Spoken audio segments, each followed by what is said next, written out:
Before I was diagnosed with anxiety, I had a lot of social issues. I couldn't go to parties because I'd have panic attacks, but of course I didn't know exactly what they were because I had never been taught about them. When you go into health class, you learn about things that are visible, health-wise, but you never learn about the mental illnesses.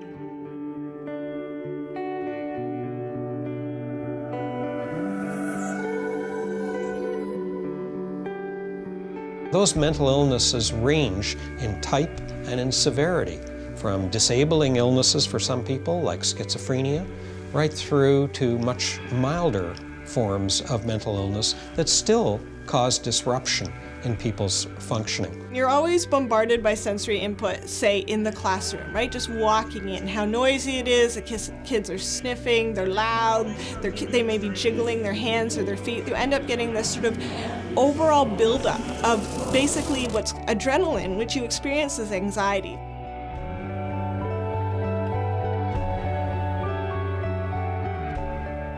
There is a real need to get some open dialogue among people so that we could understand more what was happening around us. There are people who suffer from denial. I know something's wrong with me, but I don't want to talk about it because of the stigma involved in it.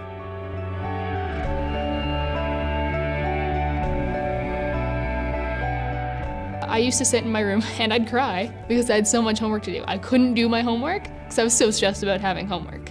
It's very individual. They may be doing well at some times, and other times of the year, usually the more stressful times like during exams, they may not cope as well. It varies in different programs as well. The academic demands will be different for students at the undergraduate level, at the graduate level, and in different fields of study. There is really good evidence for and strong rationale for intervening as early as possible, because these illnesses, untreated, have the potential to derail young people from fulfilling their potential, their hopes, and their goals.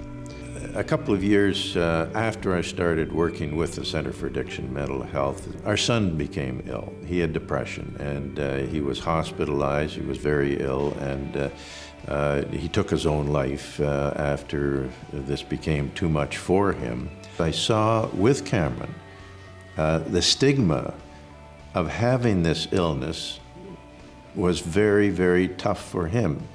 He said to me, "Dad, don't ever tell anybody where I am, because I'll never get a job. I won't have friends again." So this was a huge burden that he was carrying. I thought, we've got to address this if we're going to be able to make progress in defeating this scourge of stigma.